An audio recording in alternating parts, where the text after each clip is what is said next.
అందరికీ నమస్కారం. Welcome to it's UTV. ప్రస్తుతం మనతో పాటు ఉన్నారు ప్రముఖ తంత్ర జ్యోతిష్యులు, జ్యోతిష్య సామ్రాట్, జ్యోతిష్య రత్న డాక్టర్ చింతా రుక్మాంగదరావు గారు.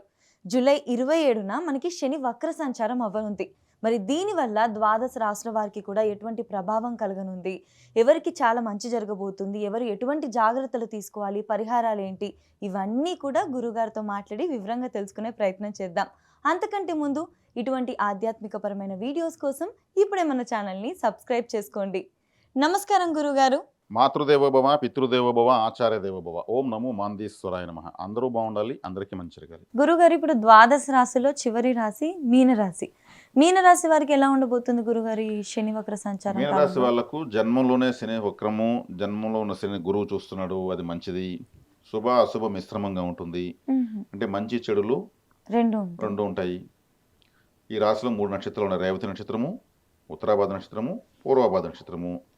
ఈ రాశిలో వక్రిస్తున్నాడు, రాశిలోనే ఉన్నాడు కాబట్టి వక్రించక ముందు ఏ ఫలితము, వక్రించినా కూడా అదే ఫలితము. ఈ గురువు యొక్క చూపు పడింది కాబట్టి వీళ్ళకు అది ఒక ఉపశమనం లాంటిది. ఉపశమనం అంటే ఏమి? ఎండకు వెళ్తూ ఉన్నాము, టక్మన ఒక చెట్టు వచ్చింది, చెట్టు కింద పని నిల్చుకేసినాం, అది ఉపశమనం అంటే. దాహం వేసింది, ఓ చెరువో గుంటో ఒక ట్యాపో దొరికింది, అది ఉపశమనం అంటే. శాశ్వత పరిష్కారం కాదు. గురువు యొక్క చూపు ఎన్ని రోజులు ఉంటుంది? గురువు కర్కాటకలో ఉన్నంత వరకు ఉంటుంది. సింహంలోకి వెళ్తే మళ్ళీ మా వీళ్ళ ఎండలో నిలవలసిందే. కాబట్టి వీళ్ళు విశేషంగా శివారాధన ఎక్కువ చేసుకోవాలి. మీనము అంటే సముద్రము, అంటే జలము, అపార జలరాశి. గుంటలు బావులు పరిమితమైనటువంటి జలము. అదేవిధంగా నదులు ఇవన్నీ కూడా కొంత ఎక్కువగా చెరువులు పెరుగుతుంటాయి. అదే సముద్రం అంటే అదే వృశ్చిక రాశి. గుంటలు బావులు మంచినీటి సరస్సులు ఇవంతా కూడా కర్కాటకం. ఈ నదులు, మురికి నీరు, డ్రైనేజెస్ ప్రవహిస్తూ ఉంటాయి, మురికి నీటి గుంటలు, ఇదంతా వృశ్చిక రాశి. అపార జలరాశి మీన రాశి. 3 జలరాశుల్లో ఇది. కాబట్టి వీళ్ళు ఏం చేయాలి? ఇప్పుడు ఈ సమయంలో సముద్ర తీరాల్లో ఉన్నటువంటి ఆలయాలకు వెళ్ళాలి. వీళ్ళు రాసే సముద్రం కాబట్టి. త్రివేంద్రంలో అనంత పద్మనాభ స్వామి, కన్యాకుమారిలో కన్యాకుమారి అమ్మవారు సముద్రం పక్కనే ఉంటుంది. అదేవిధంగా రామేశ్వరం, తిరుచెందూరు, ఇవన్నీ వేల సంవత్సరాలుగా యుగాలుగా ఉన్న పుణ్యక్షేత్రాలు. అలా వెళ్తూ వస్తుండడం వల్ల వీళ్ళకు సముద్రం అనేది ధైర్య, వీర్య, విజయస్థానం. ప్రపంచం మొత్తం కలిపేస్తుంది. అక్కడికి వెళ్ళి సముద్ర స్నానం కనీసం 1 గంట చేయాలి. సముద్ర స్నానం ఎవరైతే గంట సేపు చేస్తారో వాళ్ళకు నెగిటివిటీ మొత్తం వెళ్ళిపోతుంది. ఊరికి వెళ్ళి అలా మునిగే వస్తే పెద్దగా పోదు. కాబట్టి సముద్రంలో మన కర్మ కలిసిందంటే తిరిగి ఊరు తేలేరు. అందుకే సముద్ర స్నానం గొప్పది. సముద్రంలో చేసేటువంటి పరిహారాలు చాలా వేగంగా ఫలితాన్ని ఇస్తాయి. సముద్ర స్నానం మేము చేయలేమండి అన్నప్పుడు సముద్రంలో దొరికేది ఉప్పు కదా, దాన్ని తెచ్చుకొని చక్కగా ప్రతిరోజు ఒక పిడికిడు నీళ్ళలో వేసి స్నానం చేయాలి. ఆ ఉప్పుతో పాటు పసుపు, కుంకుమ, లవంగాలు, పచ్చకర్పూరము, అదేవిధంగా యాలకులు, ఇవన్నీ వేపాకు, రావాకు, బిల్వపత్రము, ఇటువంటి వేసుకొని మూలికా స్నానం. వీళ్ళు జలరాశి కాబట్టి, అపార జలరాశి కాబట్టి పవిత్ర జలంగా మార్చుకొని స్నానం చేయడం వల్ల శని జన్మంలోనే ఉన్నాడు కాబట్టి వీళ్ళు బ్లాక్గా మారుంటారు. ఇప్పుడు ఎవరికైనా ఏళ్ళనాటి శని వచ్చి జన్మంలోకి శని వచ్చేస్తే నల్లగా ఉంటారు. అంతకుముందు ఫొటోస్ తీసుకుంటే, ఇప్పుడు ఫొటోస్ తీసుకుంటే ఇప్పుడు బ్లాక్ చేపెట్టారు. ఇలా స్నానం చేయడం వల్ల ఏ రోజుకి ఆ రోజు జన్మ శని యొక్క తాకడ తగ్గుతుంది. జన్మ శని వల్ల తల్లికి కూడా మంచిది కాదు. కాబట్టి ఇక్కడ వక్రించకపోయినా వక్రించిన అదే ఫలితం. కాబట్టి ఇటువంటి పరిహారాలు చేసుకోవడం వల్ల మీన రాశి వాళ్ళు గెటన్ అవుతారు. ఏ నక్షత్రం? మీన రాశి 3 నక్షత్రాలకు ఇదే ఫలితం. వీళ్ళకి ఆరోగ్యపరంగా గురుగారు, జన్మంలోకి శని వచ్చినప్పుడు దేహ అనారోగ్యము, మాతృ కష్టము, మాతృ నష్టము. అంటే నెత్తి మీదకి శని వచ్చినప్పుడు ఒళ్ళు క్రష్ అవుతుంది. అది నిద్ర లేకుండా కావచ్చు, లేదా శ్రమ ఎక్కువ కావడం వల్ల కావచ్చు, అది దిగులుతో కావచ్చు, భయంతో కావచ్చు, అన్ని విధాలుగానే వస్తుంది. దానివల్ల ఇప్పుడు నేను చెప్పినటువంటి ఈ పవిత్రమైనటువంటి జల స్నానం వల్ల ఒక విధంగా మనం చేసుకుంటే స్నానం అంటాం, దేవుడు చేస్తే అభిషేకం అంటాం. అక్కడ కూడా స్నానమే, అది అక్కడ దేవతలు కదా, అది అభిషేకం. ప్రతిరోజు మనం కూడా అభిషేకం చేసుకునేది. ఆ దేవతలకు పసుపుతో, కుంకుమతో, ఇవన్నిటితో చేస్తారు. మూలికా స్నానాలు కూడా చేస్తారు, అభిషేకాలు. అదే మనమే చేసుకుంటాం. అంటే ఇప్పుడున్న తీవ్రతను వేగంగా తగ్గించుకోవచ్చు. ఇది చాలా చక్కటి పరిహారం. గురువు చూపు వల్ల కాస్త ఉపశమనం ఉంది. ఉపశమనం చెప్పిన దారిలో ఒక చెట్టు కనిపించడము, దాహానికి ఎవరో ఒక గ్లాస్ వాటర్ ఇవ్వడం ఉపశమనం. మళ్ళీ వీళ్ళ ప్రయాణం ఇంకా ఉంది 3.5 సంవత్సరం పాటు ఏలినాటి శనిలో వీళ్ళు జర్నీ చేయాలి. ఓకే గురువు. కాబట్టి వీళ్ళు ఇలా చేసుకోవడం వల్ల చాలా మంచిది. ఈ 2026 సంవత్సరం జూలై 27 తారీఖు శని గ్రహము వక్రగతి ప్రారంభిస్తుంది. ఉమ్, ఈ శని మీనరాశిలో వక్రారము ప్రారంభిస్తాడు. ఉమ్, మరి ఈయన శని వక్రిస్తే శని కర్మకారకుడు. ఉమ్, ఉమ్, శని కర్మకారకుడు అంటే ఏమి? కర్మ అంటే ఏమి? ఉమ్, ప్రతి పని కర్మే. ఉమ్, మీరు నాతో మాట్లాడడము, ఉమ్, నిద్రపోవడము, నడవడము, చనిపోయే వరకు మనిషి ఉన్నటువంటి నడవడిక, ప్రతి సెకను చేసే ప్రతి పని ఉమ్, కర్మే. అందుకే ఆయన ఆయుష్కారకుడు అన్నారు. ఉమ్, ఒక మనిషి ఆయుర్దాయం ఉన్నంత వరకు అతను చేసే పనులన్నీ కూడా కర్మలే. అవి శుభకర్మలు, అశుభకర్మలు ఉంటాయి. అవును. కానీ ఆయన ఈ కర్మకారకుడు కాబట్టి ఏ కర్మలైనా కూడా శని యొక్క ప్రభావంతోనే ఉంటాయి. ఉమ్, అందుకే ఎవరైనా చనిపోతే ఇతని కర్మ తీరిపోయింది అంటారు. ఉమ్, అంటే ఇంకా అతనికి చేసేదని పని లేదు, అందుకే ఆయన చనిపోయాడు. ఉమ్, అయిపోయింది ఇంకా. మనకే ఇంకా కర్మ తీరలేదు, మనం ఇంకా బతుకున్నామని వేదాంతంగా మాట్లాడతారు కొంతమంది పెద్దవాళ్ళు. అవునవును. అంటే ఇంక మనకు పని లేదు అంటేనే మనం ఈ శరీరాన్ని వదిలేస్తాం, ఆయుష్ తీరుతుంది. ఉమ్, ఉమ్, ఏదో చేయాల్సిన కర్మ ఉంది కాబట్టి మనం పుడతాం. ఏ పని చేసే అవసరం లేకపోతే అసలు పుట్టం. ఉమ్, వాళ్ళకి పనే లేనప్పుడు మళ్ళీ జన్మ ఎందుకు? ఉమ్, ఉమ్, జన్మ ఉంటే కర్మ ఉంటుంది, కర్మ ఉంటే జన్మ ఉంటుంది. ఓకే. బుద్ధి కర్మానుసారే, కర్మ జన్మానుసారే, జన్మ కర్మానుసారే. ఉమ్, అంటే మన బుద్ధిని బట్టి మన కర్మ ఉంటుంది, మన కర్మను బట్టి మన యొక్క జీవన గమనం ఉంటుంది. ఓకే. మళ్ళీ మన కర్మ బ్యాలెన్స్ ఉమ్, ఉంటే మళ్ళీ ఆ కర్మ యొక్క ఫలితాన్ని అనుభవించిన మళ్ళీ జన్మ తీసుకోవాలి. ఉమ్, అందుకే జన్మ కర్మానుసారే, కర్మ జన్మానుసారే, ఉమ్, బుద్ధి కర్మానుసారే. ఇప్పుడు వివాహానికి వెళ్తాము, ఉమ్, పెండ్లికి ఉమ్, ఏడుస్తూ వెళ్తామా? ఉమ్, ఏడుస్తూ వెళ్తాం. ఏడుస్తూ వెళ్ళాం ఒక సంతోషంగా. డెత్ జరుగుతుంది, నవ్వుతూ వెళ్తామా? లేదు, బాధ. అంటే బుద్ధి కర్మానుసారే, అక్కడ ఉన్నటువంటి కార్యక్రమాన్ని బట్టి మన యొక్క బుద్ధి ఉంటుంది.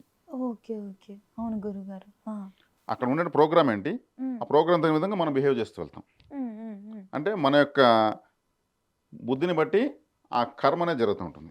ఈ కర్మలన్నీ చూసుకునేది శనీశ్వరుడు. శని యొక్క ప్రభావంతో మనకు అన్ని కర్మలు సంభవిస్తూ ఉంటాయి. ఈ వక్ర కర్మకారకుడు సంచారం వక్రించాడు, అంటే ఏంటి గురుగారు? రివర్స్ అయ్యాడు అని అర్థం, యూటర్న్ తీసుకున్నాడు అని అర్థం.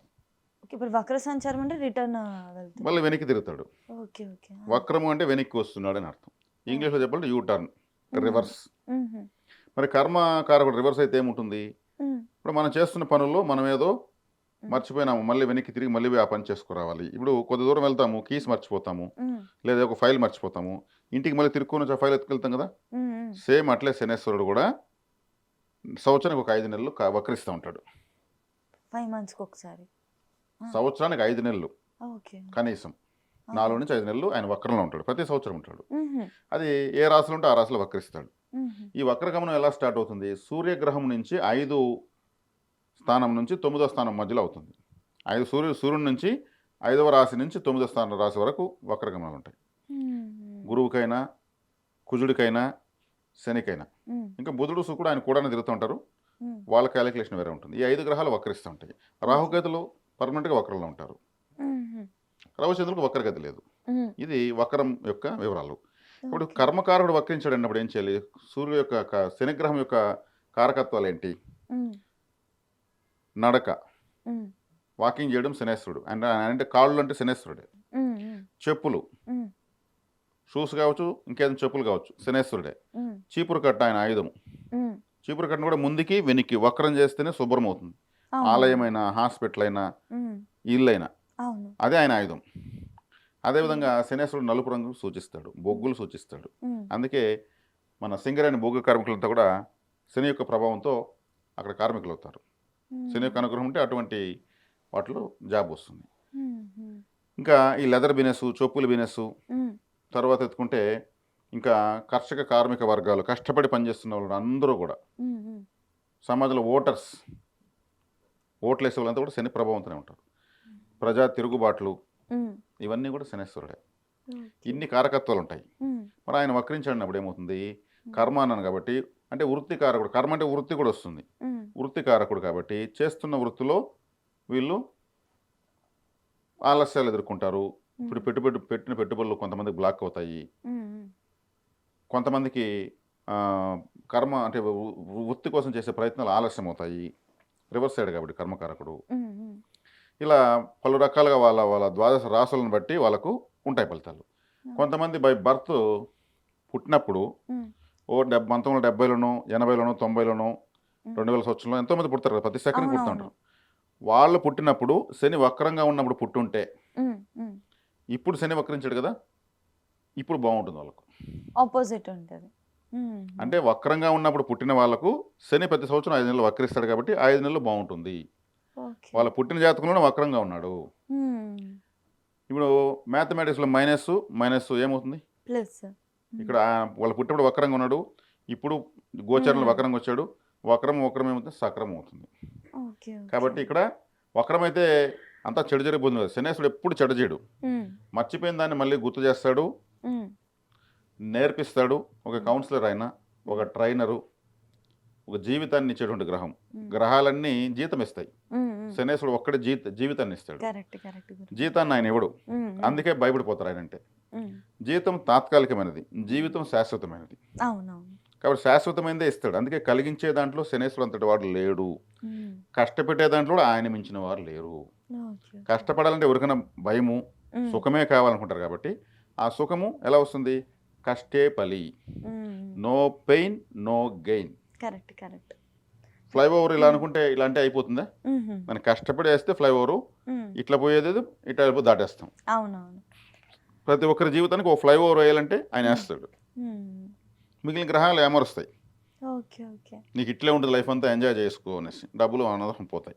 అప్పుడు శనేశ్వరుడు వచ్చి, డబ్బు ఉంటే నీ విలువ ఎంత, డబ్బు లేకపోతే నీ విలువేంటి, నీ భార్య దగ్గర నీ విలువ ఎంత, నీ పిల్లల దగ్గర నీ విలువ ఎంత, నీ స్నేహితులు నీతో ఎలా ఉంటారు, డబ్బులు ఉంటే ఎలా ఉంటారు, లేకపోతే ఎలా ఉంటారు, అవమానం అంటే ఏమిటి, ఆకలి అంటే ఏమిటి, దౌర్భాగ్యం అంటే ఏమిటి, దారిద్ర్యం అంటే ఏమిటి, నష్టం ఎలా ఉంటుంది, కష్టం ఎలా ఉంటుంది, సుఖం ఎలా ఉంటుంది, మొత్తం నేర్పిస్తాడు ఆయన. అప్పుడు బాధలు కలుగుతాయి. ఇవంతా మామూలు ట్రైనింగ్ కాదు.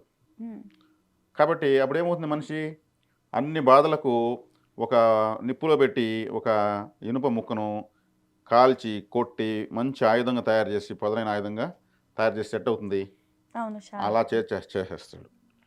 కాబట్టి శనేశ్వరుడు లేకపోతే ఎవరు ఉద్ధరించబడరు. అందుకే గ్రహాలన్నింటిలోకి శని భగవానుల వారిని ఈశ్వరత్వం ఇచ్చారు. గురు ఈశ్వరుడు, బుధేశ్వరుడు, కుజీశ్వరుడు అని అన్నారు, రవీశ్వరుడు, చంద్రేశ్వరుడు అంటారు. ఒక్క శని భగవానులను మాత్రమే శనేశ్వరుడు అంటారు. ఆయనకి ఆ శక్తి, ఆ యొక్క వరము పరమేశ్వరుడు ఇచ్చాడు. ఈ గ్రహాలన్నీ కూడా తాత్కాలికమైన ఫలితాలు ఇస్తాయి. కాబట్టి మనకు ఒక ఆర్మీ ఆఫీసర్ అయినా స్ట్రిక్ట్గానే ఉంటాడు, ఎవరికైనా సరే ఏమైనా నేర్పిస్తాడు. వాళ్ళకి అన్నీ నేర్పించి వాళ్ళకి ఆయుర్దాయాన్ని కూడా ఆయనే ఇచ్చేది. ఇప్పుడు ఆయుర్దాయం అన్నాను కాబట్టి, ఒక వారంలో చనిపోయే వ్యక్తి రాబోయే నెలలో కలెక్టర్ అవుతాడంటే ఏం చేయను? అతను చనిపోయేది వారానికి, అతను కలెక్టర్ అవ్వాల్సిన నెల తర్వాత, 7 రోజుల తర్వాత అతనికి బ్రీతింగ్స్ లేవు శ్వాస పీల్చుకోవడానికి, అంటే ఆయుర్దాయం లేదు ఇక్కడ. ఈ ఆయుర్దాయం ఉంటే ఏమైనా అవుతారు. కాబట్టి అన్నిటికన్నా గొప్పది ఆయుర్దాయం. ఆయుష్ లేనప్పుడు మన ఒంటి నిండా వజ్రాలు ఏం ప్రయోజనం? ఈ చేతికి ఏదో గాయం అవుతుంది, దీనికి వజ్రాలు బ్రాస్లెట్ వేసినాం, ఆ గాయం తగ్గుతుందా? టించర్ వేస్తే, మందు వేసి, ఇంజక్షన్ వేసి తగ్గుతుంది. ఇది నేర్పిస్తాడు శనేశ్వరుడు. కాబట్టి మేము ఎన్నో కష్టాలు పడితే ఈరోజు ఈ స్థాయిలో ఉన్నాము అని పెద్దవాళ్ళు చెప్తుంటారు. ఆ కష్టాలని ఎవరు నేర్పించారు? శనేశ్వరుడు వచ్చి నేర్పించి ఆ స్థాయికి చేస్తాడు వాళ్ళని. అలా కష్టాలు పడితేనే ప్రతి 10 రూపాయలను కూడా ఆలోచించి ఖర్చు పెడతారు. ఆ కష్టాలు పడకపోతే డబ్బు విలువ తెలియదు, జీవితం విలువ తెలియదు. కాబట్టి శని భగవానుల యొక్క మహత్యము, ఆయన యొక్క ఆవశ్యకత ఎంతంటే, నేను చెప్పలేనంత, మీరు వినలేనంత, ఎంత చెప్పితే అంత తక్కువే, ఎంత వినగలిగితే అంత ఎక్కువ ఉంది. అది శని భగవానుల వారు. కాబట్టి ఇక్కడ శనేశ్వరుడు అంటే ప్రపంచానికి ఆధారమైన. ఇప్పుడు కాళ్ళు అని చెప్పాను, శనేశ్వరుడు అంటే కాళ్ళు లేకపోతే మనం ఏం మనుగడ సాగిస్తాం? ఏమీ చేయలేము. ఆయుష్ అని చెప్పాను, ఆయుష్ లేకపోతే ఏమి? ఇలా పుట్టి అలా చనిపోతే మళ్ళీ ఎందుకు ఆ జన్మ? కాబట్టి ఈయన గురించి నువ్వు నన్ను శని పట్టినావు, శని కాలు పెట్టినట్టు పెట్టావు, శని అని ఏకవచనంతో మాట్లాడకూడదు. ఆయన్ని అలా అనడానికి రైట్స్ మనకి ఎక్కడున్నాయి? మన ఆయుర్దాయం ఆయన, మనమేమో తీసిపడేసి కేవలంగా మాట్లాడుతూ ఉంటాం. అసలు మనిషికి శుక్ర మహర్దశ అన్న ఉంది అనుభవించాలి, గురు మహర్దశ ఉంది అనుభవించాలి, ఇంకేదో బిర్యానీ తినాలంటే ఆయుర్దాయం, ఆరోగ్యం కావాలి. ఇది లేకుండా మిగతా అన్ని ఉండి ప్రయోజనం లేదు. కాబట్టి ఈ విలువ సూక్ష్మంగా ఆలోచిస్తే శని భగవాన్ ఎప్పుడు ఏకవచనంతో ఎవరు పిలవరు, ఆయన ఇంకా ఇష్టపడతారు. శని భగవాన్ వారి యొక్క బలహీనత ఒకటి ఉంది. ఆయన తైలాభిషేకాలకు బానిస కాదు, అసలు స్పందించడు. మరి శనికి తైలాభిషేకం చేసుకుంటూ ఉంటారు, దానికి స్పందించడు ఆయన. ఉమ్, ఆయన ఇంకేదో నల్లని ఒత్తులతో దీపాలు పెడుతూ ఉంటారు, ఆ, దానికి స్పందించడు. ఆ. సేవకు శనేశ్వరుడు బానిస. సేవ దాన ధర్మాలు ఇలాంటి వాటికి. ఓకే. సేవ చేయాలి, ఎవరికి చేయాలో వాళ్ళకి చేయాలి. ఉమ్, ఆ సేవ చేస్తే ఆయన అనుగ్రహిస్తాడు, ఈజీ. ఉమ్, కాలభైరవ ఆరాధన చేస్తే శని అనుగ్రహిస్తాడు, వీధి కుక్కలకు ఫుడ్ పెట్టడం వల్ల ఓకే. అనుగ్రహిస్తాడు. ఉమ్, కాబట్టి కాలభైరుడు ఎవరు? ఉమ్, శనేశ్వరుడు గురువు, ఓకే. ఈయన కాలభైరుడు శిష్యుడు. ఉమ్, మరి శిష్యుడే ఇంత పవర్ఫుల్గా ఉంటే ఉమ్, గురువు ఇంకెంత పవర్ఫుల్గా ఉంటాడు? అవునవును గురుగారు. ఉమ్, కాబట్టి ఇక్కడ కాలభైరవ ఆరాధన అష్టకం ఒక 8 సార్లు చదువుకోవడము, ఉమ్, వీధి కుక్కలకు ఫుడ్ పెట్టడం వల్ల ఉమ్. శనీశ్వరుడు అనుకూలంగా మారుతాడు, అంటే తీవ్రతను తగ్గించుకుంటాడు.